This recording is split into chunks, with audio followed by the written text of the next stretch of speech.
قریش کے ساتھ جو عورتیں آئی تھیں وہ بھاگ گئی تھیں، لیکن عمرہ نام کی ایک عورت وہیں کہیں چھپ گئی تھی۔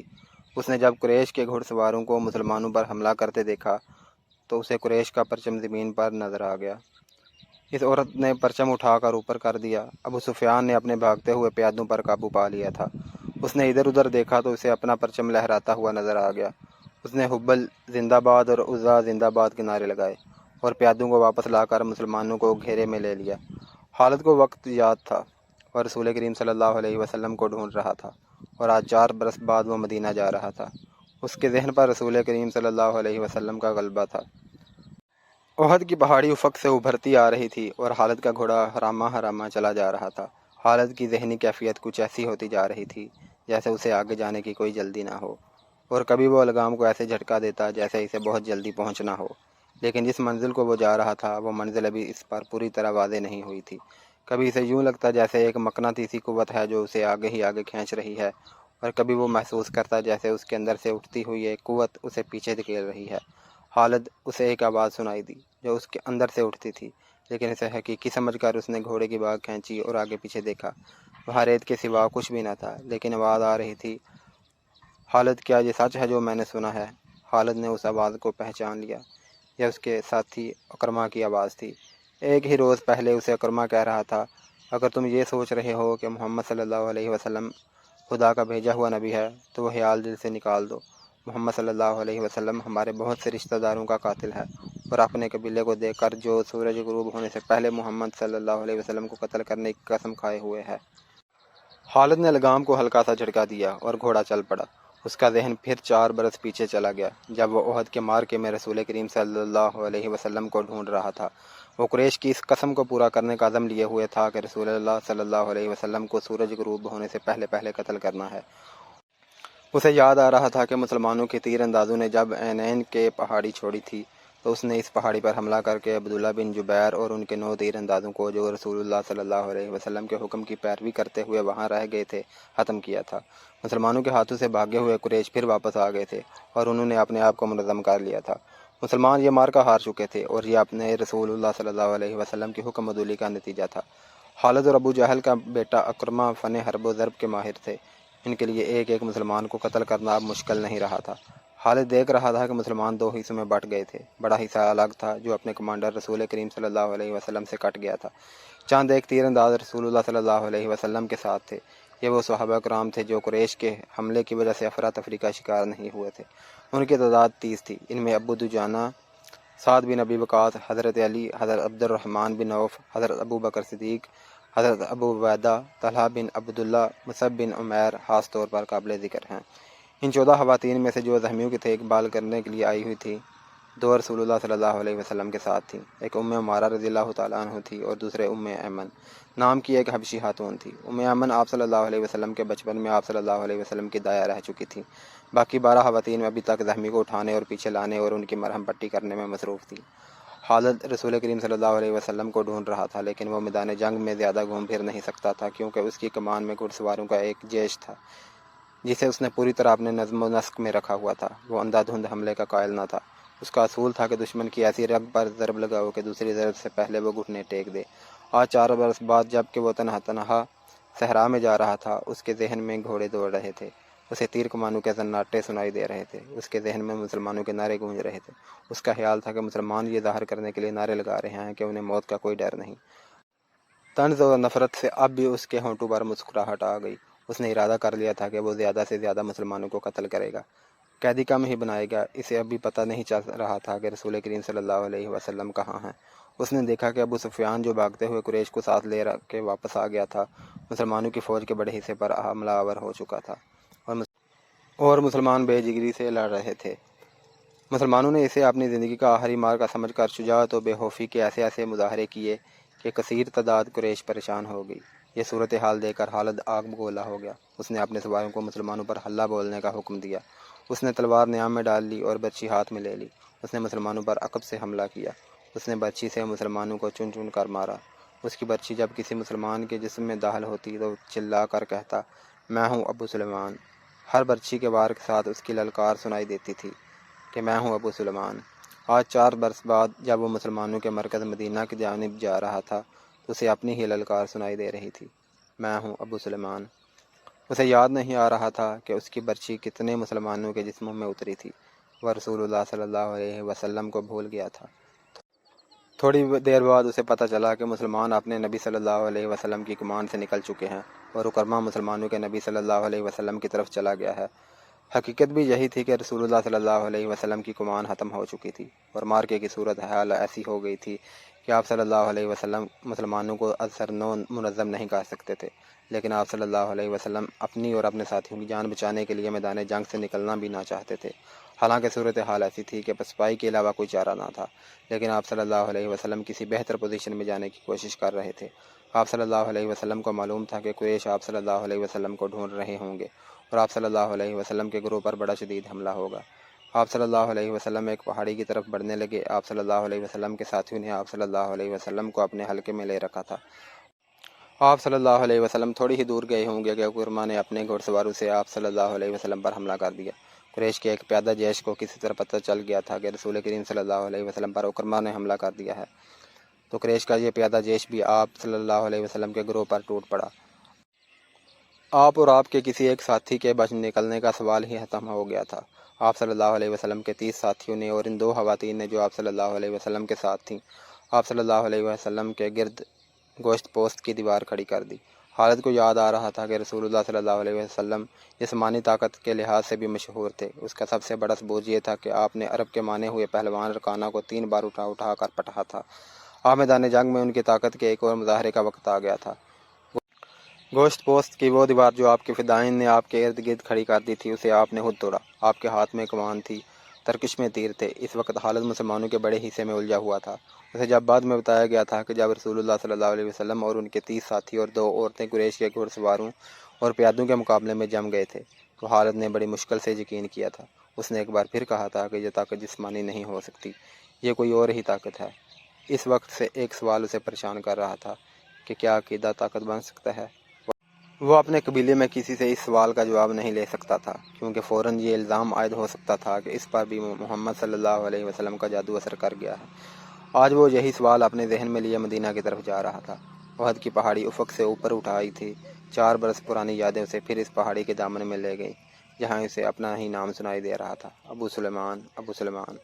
وہ اپنے تصور میں دیکھنے لگا کہ ان 30 آدمیوں اور 2 عورتوں نے اتنے سارے گھوڑ سواروں اور پیادوں کا مقابلہ کس طرح کیا ہوگا۔ رسول کریم صلی اللہ علیہ وسلم اپنے دست مبارک سے تیر برسا رہے تھے۔ آپ کے ساتھی بڑھ چڑھ کر آپ صلی اللہ علیہ وسلم کو اپنے حلقے میں لے لیتے۔ ایک مورخ مغازی کی تحریر کے مطابق آپ صلی اللہ علیہ وسلم اپنے گرد حلقے کو بار بار توڑتے اور جدھر سے دشمن ان کی طرف بڑھتا اس پر تیر چلاتے۔ آپ صلی اللہ علیہ وسلم کی جسمانی طاقت عام انسان کے مقابلے میں کہیں زیادہ تھی۔ آپ صلی اللہ علیہ وسلم کمان کو اس قدر زور سے کھینچتے تھے کہ آپ صلی اللہ علیہ وسلم کا چھوڑا ہوا تیر جس جسم میں لگتا، تیر کی نوک اس جسم کے دوسری طرف نکل جاتی تھی۔ آپ صلی اللہ علیہ وسلم نے اس قدر تیر چلائے تھے کہ ایک تیر چلانے کے لیے آپ صلی اللہ علیہ وسلم نے کمان کو کھینچا تو کمان ٹوٹ گئی۔ آپ صلی اللہ علیہ وسلم اپنے ترکش میں بچے ہوئے تیر سعد بن ابی وقاص کو دے دیے۔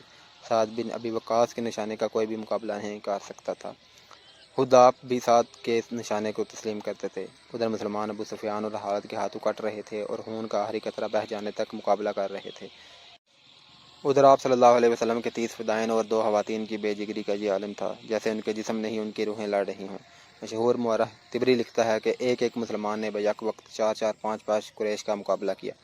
ان کا انداز ایسا دہشت ناک تھا کہ قریش پیچھے ہٹ جاتے تھے یا ان پر حملہ کرنے والا اکیلا مسلمان زخموں سے چور ہو کر گر پڑتا تھا۔ قریش نے جب رسول اللہ صلی اللہ علیہ وسلم کے فدائین کی شجاعت کا یہ عالم دیکھا تو کچھ پیچھے ہٹ کر ان پر تیروں کے ساتھ پتھر برسانے لگے۔ اس کے ساتھ ہی قریش کے چند ایک گھوڑ سوار سر پٹ گھوڑے دوڑاتے آپ پر حملہ آور ہوئے، لیکن آپ صلی اللہ علیہ وسلم کے ساتھیوں کے تیر ان کے جسموں پہ اتر کر انہیں واپس چلے جانے پر مجبور کر دیتے تھے۔ اس صورتحال سے بچنے کے لیے قریش نے چاروں طرف سے تیروں اور پتھروں کا مین برسا دیا۔ خالد کو اکرمہ نے بتایا تھا کہ ابو دجانہ محمد صلی اللہ علیہ وسلم کے آگے جا کھڑے ہوئے۔ ان کی پیٹھ دشمن کی طرف تھی۔ ابو دجانہ بے یک وقت 2 کام کر رہے تھے۔ ایک یہ کہ وہ اپنے تیر سعد بن ابی وقاص کو دیتے جا رہے تھے اور سعد بڑی تیزی سے تیر برسا رہے تھے۔ اس کے ساتھ ہی ابو دجانہ محمد صلی اللہ علیہ وسلم کو تیروں سے بچانے کی کوشش کر رہے تھے۔ تیروں اور پتھروں کی بارش میں کوئی نہ دیکھ سکا کہ ابو دجانہ کس حال میں ہے۔ جب ابو دجانہ گر پڑے تو اس وقت دیکھا کہ ان کی پیٹھ میں اتنے تیر اتر گئے تھے کہ ان کی پیٹھ ہار پشت کی پیٹھ لگتی تھی۔ رسول اللہ صلی اللہ علیہ وسلم کو بچانے کے لیے آپ کے کئی ساتھیوں نے جان دے دی، لیکن اکرما اور اس کے گھڑ سواروں اور پیادوں پر اتنی دہشت طاری ہو چکی تھی کہ وہ پیچھے ہٹ گئے۔ قریش تھک بھی گئے تھے۔ رسول کریم صلی اللہ علیہ وسلم نے اپنے ساتھیوں کا جائزہ لیا۔ ہر طرف خون ہی خون تھا، لیکن زخمی کو اٹھانے اور مرہم پٹی کرنے کا موقع نہ تھا۔ دشمن ایک اور حلہ بولنے کے لیے پیچھے ہٹا تھا۔ مجھے قریش کے ایک اور آدمی کا انتظار ہے۔ رسول اکرم صلی اللہ علیہ وسلم نے اپنے ساتھیوں سے کہا۔ کون ہے وہ یا رسول اللہ صلی اللہ علیہ وسلم؟ آپ صلی اللہ علیہ وسلم کے ایک صحابی نے پوچھا، کیا وہ ہماری مدد کو آ رہا ہے؟ نہیں، آپ صلی اللہ علیہ وسلم نے فرمایا، وہ مجھے قتل کرنے آئے گا، اسے اب تک آ جانا چاہیے تھا۔ صحابی نے پوچھا، لیکن وہ ہے کون؟ ابی بن حلف۔ آپ صلی اللہ علیہ وسلم نے فرمایا، ابی بن حلف رسول اکرم صلی اللہ علیہ وسلم کے کٹر مخالفین میں سے تھا۔ وہ مدینہ کا رہنے والا تھا۔ اسے جب پتہ چلا کہ رسول اللہ صلی اللہ علیہ وسلم نے نبوت کا دعویٰ کیا ہے تو ایک روز وہ آپ صلی اللہ علیہ وسلم کے پاس آیا اور اس نے آپ کا مذاق اڑایا۔ آپ صلی اللہ علیہ وسلم نے تحمل اور بردباری سے اسے اسلام قبول کرنے کی دعوت دی۔ کیا تم مجھے اتنا کمزور سمجھتے ہو کہ میں تمہارے اس بے بنیاد عقیدے کو قبول کر لوں؟ ابی بن حلف نے گستاخانہ لہجے میں کہا تھا، میری بات غور سے سن لے محمد صلی اللہ علیہ وسلم، کسی روز میرا گھوڑا دیکھ لینا، اسے میں اس وقت تک موٹا تازہ کر رہا ہوں جب تم قریش کو پھر کبھی جنگ کے لیے للکارو گے۔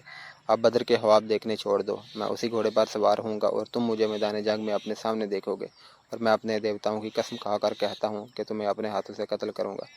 وہ بھی رسول اللہ صلی اللہ علیہ وسلم نے مسکرا کر کہا تھا، زندگی اور موت اس اللہ کے اختیار میں ہے جس نے مجھے نبوت عطا کی ہے اور مجھے گمراہ لوگوں کو سیدھے راستے پر لانے کا فرض سونپا ہے۔ ایسی بات منہ سے نہ نکالو جسے میرے اللہ کے سوا کوئی بھی پورا نہ کر سکے۔ یوں بھی تو ہو سکتا ہے تم مجھے قتل کرنے آؤ اور تم میرے ہاتھوں قتل ہو جاؤ۔ ابی بن حلف رسول اللہ صلی اللہ علیہ وسلم کی اس بات پر تنزیہ ہنس پڑا اور ہنستا ہوا چلا گیا۔ اب احد کے مارکے میں رسول اللہ صلی اللہ علیہ وسلم کو ابی بن حلف یاد آ گیا تھا۔ جو ہی آپ صلی اللہ علیہ وسلم نے اس کا نام لیا تو دور سے ایک گھوڑا سرپٹ دوڑتا آیا۔ سب نے ادھر دیکھا۔ میرے عزیز ساتھیو، رسول اکرم صلی اللہ علیہ وسلم نے اپنے ساتھیوں سے کہا، مجھے کچھ ایسا لگ رہا ہے جیسے یہ سوار جو ہماری طرف بڑھتا آ رہا ہے ابی ہی ہوگا۔ اگر وہ ابی ہوا تو اسے روکنا نہیں، اسے میرے سامنے اور میرے قریب آنے دینا۔ مورخین واقدی، مغازی اور ابن ہشام نے لکھا ہے کہ وہ سوار ابی بن حلف ہی تھا۔ اس نے للکار کر کہا کہ سمجھ جا محمد، ابی آ گیا ہے صلی اللہ علیہ وسلم، یہ دیکھ میں اسی گھوڑے پر سوار ہوں جو تمہیں دکھایا تھا۔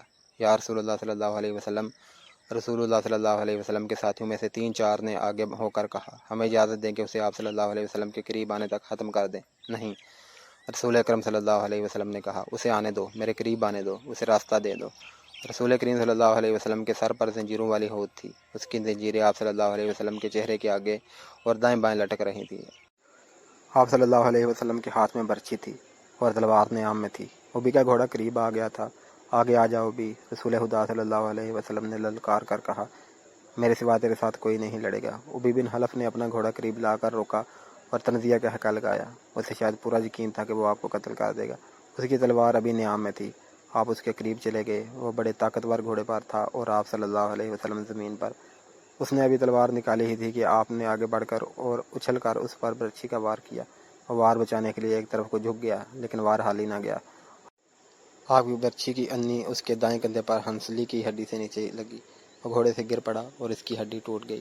مورخ لکھتے ہیں کہ رسول خدا کا وار اتنا کاری نہ تھا کہ ابی جیسا کوئی ہیکل آدمی اٹھ نہ سکتا۔ رسول خدا اس پر دوسرا وار کرنے کو دوڑے۔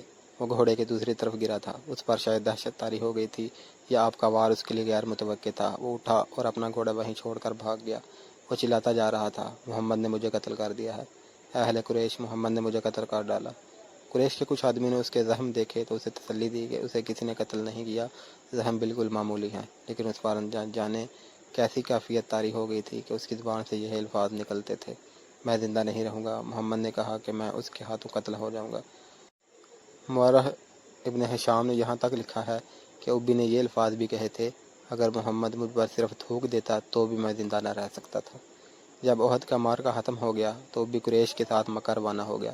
راستے میں انہوں نے پڑاؤ کیا تو ابی مر گیا۔ خالد کو آج 4 برس بعد وہ وقت کل کی بات کی طرح یاد آ رہا تھا۔ اسے یقین تھا کہ مسلمانوں کو اہل قریش کچل کر رکھ دیں گے، لیکن مسلمان جس طرح جانیں قربان کر رہے تھے اس نے خالد کو پریشان کر رکھا تھا۔ یوں لگتا تھا جیسے مسلمان پیادوں سے قریش کے گھوڑے بھی خوفزدہ ہیں۔ خالد نے اپنے گھوڑے کو ایڑ لگائی اور اس خون ریز معرکے میں ابو سفیان کو تلاش کرتا اس تک جا پہنچا۔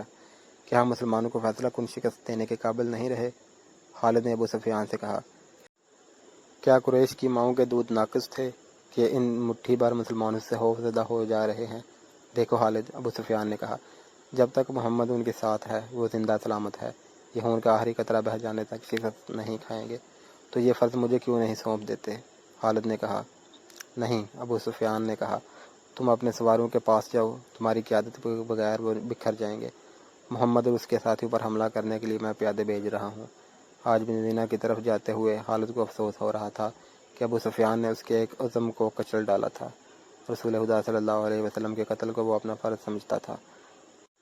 وہ رسول خدا صلی اللہ علیہ وسلم کو قتل کر کے اپنے سب سے بڑے دیوتاؤں حبل اور عزا کی خوشنودی حاصل کرنا چاہتا تھا۔ اس نے اپنے سالار کا حکم ماننا ضروری سمجھا اور اپنے سوار دستے کی طرف چلا گیا۔ اسے اطمینان ضرور تھا کہ رسول اکرم صلی اللہ علیہ وسلم کے ساتھ آپ چند ایک ساتھی ہی رہ گئے ہوں گے اور آپ کو قتل کرنا اب کوئی مشکل نہیں ہوگا اور اس کے بعد مسلمان اٹھنے کے قابل نہیں ہوں گے۔ خالد کو میدان جنگ کی کیفیت بڑی اچھی طرح یاد تھی۔ اس نے ذرا بلندی سے دیکھا تھا کہ احد کے دامن میں دور دور تک زمین خون سے لال ہو گئی تھی۔ کہیں گھوڑے تڑپ رہے تھے اور کہیں خون میں نہائے ہوئے انسان کراہ رہے تھے۔ سہمی کو اٹھانے کا ابھی کسی کو ہوش نہ تھا۔ پھر اس نے دیکھا پیادہ قریش رسول کریم صلی اللہ علیہ وسلم کے پاس پہنچ گئے تھے اور انہوں نے آپ کے ساتھیوں کا حلقہ بھی توڑ لیا تھا۔ قریش کے 3 آدمی عتبہ بن ابی وقاص، عبداللہ بن شہاب اور ابن کما رسول کریم صلی اللہ علیہ وسلم پر پتھر برسانے لگے۔ عجیب صورت یہ تھی کہ عتبہ کا سگا بھائی سعد بن ابی وقاص رسول اکرم کی حفاظت میں لڑ رہا تھا۔ رسول اکرم کے ساتھیوں کی تعداد نہ ہونے کے برابر رہ گئی تھی یا وہ لڑتے لڑتے بکھر گئے تھے۔ عتبہ نے آپ پر جو پتھر برسائے ان میں سے آپ کے نیچے والے 2 دانت ٹوٹ گئے اور نچلا ہونٹ زخمی ہو گیا۔ عبداللہ کے پتھر سے آپ صلی اللہ علیہ وسلم کی پیشانی پر خاصا گہرا زخم آیا۔ ابن کما نے آپ صلی اللہ علیہ وسلم کے قریب آ کر اتنی زور سے پتھر مارا کہ آپ صلی اللہ علیہ وسلم کے ہود کی زنجیر کی 2 کڑیاں ٹوٹ کر رخسار میں اتر گئیں۔ ان سے رخسار کی ہڈی بھی بری طرح مجروح ہوئی۔ آپ صلی اللہ علیہ وسلم نے برچھی سے دشمنوں پر وار کرنے کی بھرپور کوشش کی لیکن دشمن قریب نہیں آتے تھے۔ آپ صلی اللہ علیہ وسلم کا خون اتنا نکل گیا تھا کہ آپ صلی اللہ علیہ وسلم گر پڑے۔ اس وقت آپ صلی اللہ علیہ وسلم کے ایک صحابی طلحہ نے جو قریش کے دوسرے آدمیوں کے ساتھ لڑ رہے تھے دیکھ لیا اور دوڑتے ہوئے آپ صلی اللہ علیہ وسلم تک پہنچے۔ ان کی للکار پر ان کے ساتھی بھی آ گئے۔ آپ صلی اللہ علیہ وسلم کو پتھروں سے گرانے والے قریش آپ صلی اللہ علیہ وسلم پر تلواروں سے حملہ کرنے ہی والے تھے کہ سعد بن ابی وقاص نے اپنے سگے بھائی عتبہ پر حملہ کر دیا۔ عتبہ اپنے بھائی کا غیظ و غضب دیکھ کر بھاگ نکلا۔ طلحہ نے رسول خدا صلی اللہ علیہ وسلم کو سہارا دے کر اٹھایا۔ آپ پوری طرح سے ہوش میں تھے۔ اس دوران آپ صلی اللہ علیہ وسلم کے ساتھیوں نے ان آدمیوں کو باہر بھگایا جنہوں نے رسول کریم صلی اللہ علیہ وسلم پر حملہ کیا تھا۔ مورخ لکھتے ہیں، سعد بن ابی وقاص پر قابو پانا مشکل ہو رہا تھا۔ سعد کہتے تھے، میں اپنے بھائی کو قتل کر کے اس کے جسم کے ٹکڑے کر دینا چاہتا ہوں جس نے میرے موجودگی میں میرے نبی صلی اللہ علیہ وسلم پر حملہ کیا ہے۔ وہ اکیلے ہی قریش کی طرف دوڑنے کی کوشش کرتے تھے۔ انہیں بڑی مشکل سے روکا گیا۔ اگر رسول کریم صلی اللہ علیہ وسلم انہیں رکنے کا حکم نہ دیتے تو وہ کبھی نہ رکتے۔ قریش غالباً بہت تھک گئے تھے۔ وہ مارکے سے منہ موڑ گئے۔ تب رسول اکرم صلی اللہ علیہ وسلم کے ساتھیوں نے آپ کے زخموں کی طرف توجہ دی۔ جو خواتین آپ کے ساتھ تھیں انہوں نے آپ صلی اللہ علیہ وسلم کو پانی پلایا، کپڑوں سے زخم صاف کیے۔ اس وقت یہ دیکھا گیا کہ خون کی زنجیروں کی ٹوٹی ہوئی کڑیاں آپ صلی اللہ علیہ وسلم کے رخسار کی ہڈی میں اتری ہوئی ہے۔ ایک صحابی ابو عبیدہ جو عرب کے ایک مشہور جراح کے فرزند تھے آگے بڑھے اور آپ صلی اللہ علیہ وسلم کے رخسانوں سے کڑیاں نکالنے لگے لیکن ہاتھوں سے کڑیاں نہ نکلی۔ آخر ابو عبیدہ نے دانتوں کی مدد سے ایک کڑی نکال لی۔ جب دوسری کڑی نکالی تو کڑی تو نکل آئی لیکن ابو عبیدہ کے سامنے کے 2 دانت ٹوٹ گئے۔ اس کے بعد لوگوں نے ابو عبیدہ کو الاسرم کہنا شروع کر دیا۔ اس کا مطلب ہے وہ آدمی جس کے سامنے والے دانت نہ ہوں۔ پھر وہ اسی نام سے مشہور ہو گئے۔ یہ بھی رسول کریم صلی اللہ علیہ وسلم کا معجزہ ہے کہ اس کے بعد ابو عبیدہ ایسے خوبصورت دکھتے تھے کہ ان کے چہرے سے نگاہ نہیں ہٹتی تھی۔ ایمن جو رسول اکرم صلی اللہ علیہ وسلم کے بچپن میں آپ کی دایا رہ چکی تھیں، آپ پر جھکی ہوئی تھیں۔ اس وقت تک آپ کی طبیعت سنبھل چکی تھی۔ اچانک ایک تیر ایمن کی پیٹ میں اتر گیا اور اس کے ساتھ ہی دور سے ایک کہکا سنائی دیا۔ سب نے ادھر ادھر دیکھا تو قریش کا ایک آدمی حبان بن الرقہ دور کھڑا ہنس رہا تھا۔ اس کے ہاتھ میں کمان تھی۔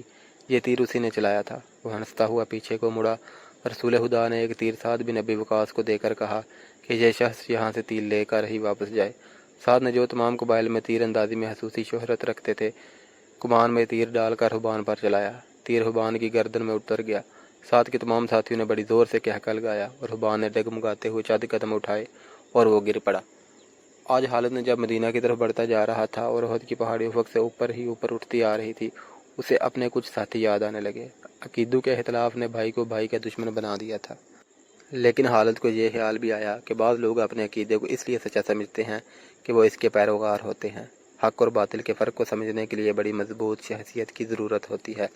ایک سوال اسے پریشان کرنے لگا، میں مدینہ کیوں جا رہا ہوں؟ اپنا عقیدہ مدینہ والوں پر ٹھونسنے کے لیے یا ان کا عقیدہ اپنے اوپر مسلط کرنے کے لیے؟ اسے ابو سفیان کی آواز سنائی دی جو ایک ہی روز پرانی تھی، کیا یہ سچ ہے کہ تم مدینہ جا رہے ہو؟ کیا تمہاری رگوں میں ولید کا خون سفید ہو گیا ہے؟ صحرا میں جاتے ہوئے ان آوازوں نے کچھ دور تک اس کا تعاقب کیا، پھر وہ اپنے ان دوستوں کی یاد میں کھو گیا ہے جن کے خلاف وہ لڑا اور جن کا خون اس کے سامنے بہہ گیا تھا۔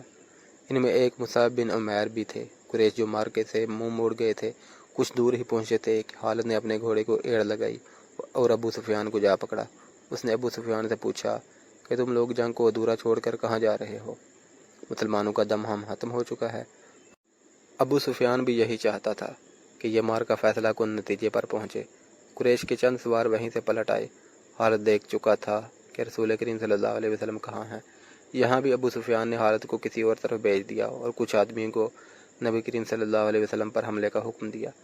اب رسول کریم صلی اللہ علیہ وسلم کے ساتھ کچھ اور مسلمان آن ملے۔ اب پھر ابن کمہ لڑتے ہوئے مسلمانوں کا حلقہ توڑ کر رسول اکرم تک پہنچنے کی کوشش کرنے لگا۔ اس وقت رسول اکرم کے پاس مصعب بن عمیر کھڑے تھے اور عمارہ اپنے قریب پڑے ہوئے 2-3 سہمیوں کو پانی پلا رہی تھی۔ انہوں نے جب قریش کو ایک بار پھر حملے کے لیے آتے دیکھا تو زخمیوں سے ہٹ کر انہیں ایک زخمی کی تلوار اٹھا لی اور قریش کے مقابلے کے لیے ڈٹ گئیں۔ قریش کا سب سے پہلا سوار جو ان کے قریب آیا اس تک وہ نہیں پہنچ سکتی تھیں، اس لیے انہوں نے تلوار سے اس کے گھوڑے پر ایسا وار کیا کہ گھوڑا گر پڑا۔ سوار گھوڑے کے دوسری طرف گرا۔ عمارہ نے گھوڑے کے اوپر سے کود کر قریش کے اس آدمی پر وار کیا اور اسے زخمی کر دیا۔ وہ اٹھا اور بھاگ کھڑا ہوا۔ مصعب بن عمیر کا قد بت اور شکل و صورت بھی رسول کریم صلی اللہ علیہ وسلم کے ساتھ نمایاں مشابہت رکھتی تھی۔ ابن کمہ مصعب کو رسول خدا سمجھ کر ان پر حملہ آور ہوا۔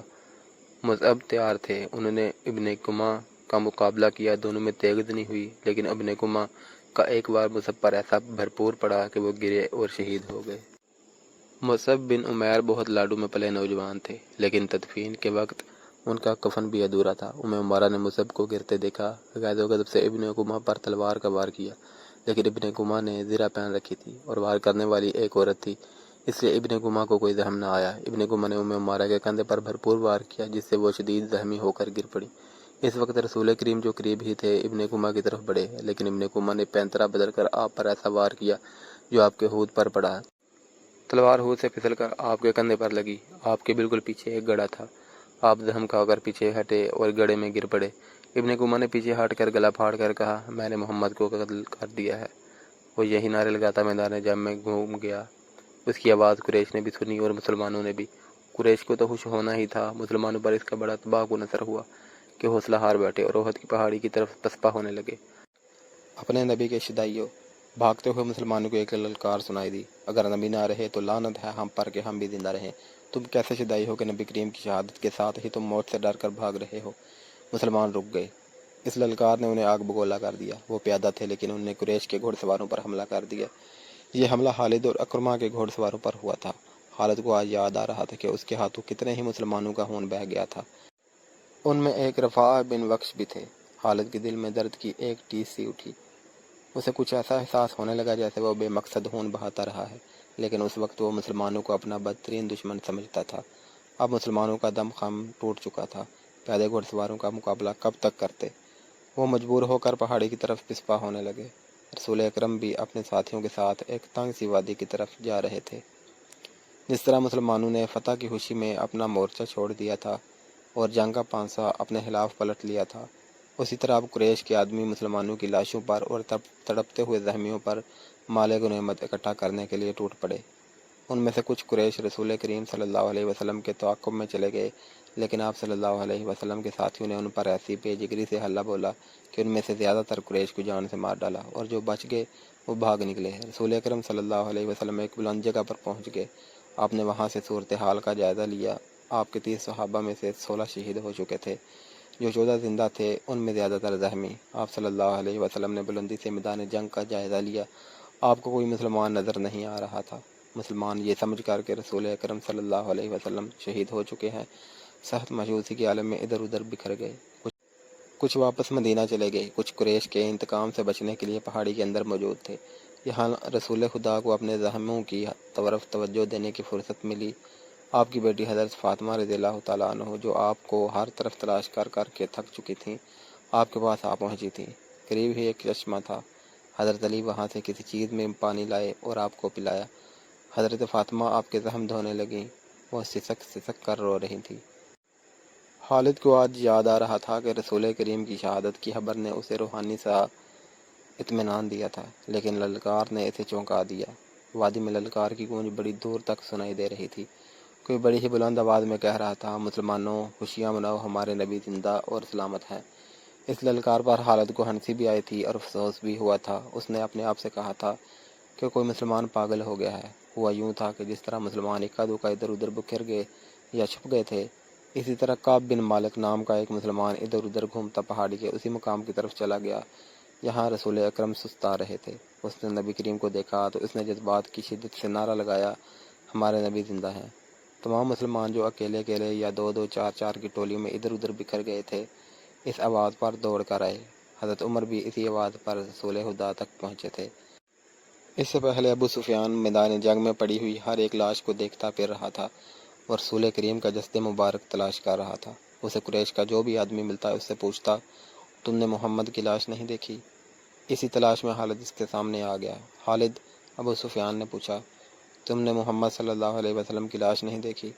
نہیں، خالد نے جواب دیا، اور ابو سفیان کی طرف ذرا جھک کر پوچھا، کیا تمہیں یقین ہے کہ محمد صلی اللہ علیہ وسلم شہید ہو چکے ہیں؟ ہاں، ابو سفیان نے جواب دیا، وہ ہم سے بچ کر کہاں جا سکتا ہے؟ تمہیں شک ہے؟ ہاں ابو سفیان، خالد نے جواب دیا، میں اس وقت تک شک میں رہتا ہوں جب تک اپنی آنکھوں سے نہ دیکھ لوں۔ محمد صلی اللہ علیہ وسلم اتنی آسانی سے قتل ہو جانے والا شخص نہیں ہے۔ معلوم ہوتا ہے تم پر محمد صلی اللہ علیہ وسلم کا طلسم طاری ہے۔ ابو سفیان نے تکبر کے لہجے میں کہا، کیا محمد ہم میں سے نہیں تھا؟ کیا تم اسے نہیں جانتے تھے؟ جو شخص اتنے قتل و غارت کا ذمہ دار ہے، ایک روز اسے بھی قتل ہونا ہے۔ محمد صلی اللہ علیہ وسلم قتل ہو چکا ہے، جاؤ اور دیکھو اس کی لاش کو پہچانو، ہم اس کا سر کاٹ کر مکہ لے جائیں گے۔ اسی وقت پہاڑی میں سے کعب بن مالک کی للکار گرجی، مسلمانوں خوشیاں مناؤ، ہمارے نبی زندہ و سلامت ہیں۔ پھر یہ آواز بجلی کی کڑک کی طرح گرجتی کڑکتی وادی اور میدان میں گھومتی پھرتی رہی۔ سن لیا ابو سفیان، خالد نے کہا، اب میں تمہیں بتاتا ہوں کہ محمد کہاں ہے۔ میں اس پر حملہ کرنے جا رہا ہوں، لیکن میں تمہیں یقین نہیں دلا سکتا کہ میں محمد کو قتل کروں گا۔ کچھ دیر پہلے خالد نے رسول کریم صلی اللہ علیہ وسلم اور اس کے ساتھیوں کو پہاڑی کے اندر جاتے دیکھا تھا، لیکن وہ بہت دور تھا۔ خالد ہار ماننے والا اور اپنے ارادے کو ادھورا چھوڑنے والا آدمی نہیں تھا۔ اس نے اپنے چند ایک سواروں کو ساتھ لیا اور پہاڑی کے اس مقام کی طرف بڑھنے لگا جدھر اس نے رسول کریم کو جاتے دیکھا تھا۔ مشہور مورخ ابن ہشام کی تحریر سے پتہ چلتا ہے کہ رسول اکرم صلی اللہ علیہ وسلم نے جب خالد کو اپنے سواروں کے ساتھ اس گھاٹی پر چڑھتے دیکھا جہاں آپ صلی اللہ علیہ وسلم تھے، تو آپ کے منہ سے بے ساختہ دعا نکلی، خدائے ذوالجلال انہیں اس وقت وہیں کہیں روک لے۔ خالد اپنے سواروں کے ساتھ گھاٹی چڑھتا جا رہا تھا۔ وہ ایک درہ سا تھا جو تنگ ہوتا چلا جا رہا تھا۔ گھوڑوں کو ایک قطار میں ہونا پڑا۔ رسول کریم زخموں سے چور پڑے تھے۔ حضرت عمر نے جب خالد اور اس کے سواروں کو اوپر آتے ہوئے دیکھا تو وہ تلوار نکال کر کچھ نیچے اترے۔ ولید کے بیٹے حضرت عمر نے للکارا، اگر لڑائی جانتے ہو تو اس طرح کی تنگی کو دیکھ لو، اس چڑھائی کو دیکھ لو، کیا تم اپنے سواروں کے ساتھ ہمارے ہاتھ سے بچ کر نکل جاؤ گے؟ خالد نے لڑنے کے فن کو خوب سمجھتا تھا۔ اس نے دیکھ لیا تھا کہ یہ جگہ گھوڑوں کو گھما پھرا کر لڑنے کے لیے موزوں نہیں ہے بلکہ خطرناک ہے۔ خالد نے خاموشی سے اپنا گھوڑا گھمایا اور اپنے سواروں کے ساتھ وہاں سے نیچے اتر آیا۔ جنگ احد ختم ہو چکی تھی۔ قریش اس لحاظ سے برتری کا دعویٰ کر سکتے تھے کہ انہوں نے مسلمانوں کو زیادہ نقصان پہنچایا تھا، لیکن یہ جنگ ہار جیت کے بغیر ختم ہو گئی تھی، لیکن یہ ہماری شکست تھی۔ خالد کو جیسے اپنی آواز سنائی دی۔ مسلمانوں کی نفری 700 تھی اور ہم 3000 تھے۔ ہمارے پاس 200 گھوڑے تھے۔ ہماری فتح تب ہوتی جب محمد کو قتل کر دیتے۔ خالد نے اپنے آپ میں جھنجھناہٹ محسوس کی۔ اس پر ایسی کیفیت طاری ہو گئی کہ اس کے دانت بجنے لگے۔ اسے جنگ کا آخری منظر یاد آنے لگا تھا۔ اس نے اس بھیانک یاد کو ذہن سے نکالنے کے لیے سر کو جھٹکا دیا، لیکن مکھیوں کی طرح یہ یاد اس کے ارد گرد بھنبھناتی رہی۔ اسے اپنے آپ میں شرم سی محسوس ہونے لگی۔ جنگجو یوں نہیں کیا کرتے۔ خالد نے جب حضرت عمر کی للکار پر واپس جا رہا تھا تو اس بلندی سے اس کی نظر میدان جنگ پر پڑی۔ وہاں لاشیں بکھری ہوئی تھیں، شاید ان میں بے ہوش یا زخمی بھی ہوں گے۔ لاشوں اور زخمیوں کو اٹھانے کے لیے نہ ابھی مسلمان آگے بڑھے تھے نہ اہل قریش۔ خالد کو ابو سفیان کی بیوی ہندہ نظر آئی۔ وہ ہاتھ میں خنجر لیے ہوئے دوڑے چلی آ رہی تھی۔ اس کے اشارے پر قریش کی وہ عورتیں جو قریش کے لشکر کے ساتھ آئی تھیں اس کے پیچھے پیچھے دوڑی آئیں۔ ہندہ ہر ایک لاش کو دیکھتی تھی۔ وہ اونچے قد کی اور فربی مائل جسم کی پہلوان قسم کی عورت تھی۔ وہ ہر ایک لاش کو دیکھتی تھی۔ کوئی لاش اندھے منہ پڑی ہوئی تھی نظر آتی تو وہ پاؤں کی ٹھوکر سے اسے لاش کو سیدھا کر کے دیکھتی تھی۔ اس نے اپنے ساتھ کی عورتوں سے کہا کہ وہ حمزہ کی لاش تلاش کریں۔ اسے حمزہ کی لاش مل گئی۔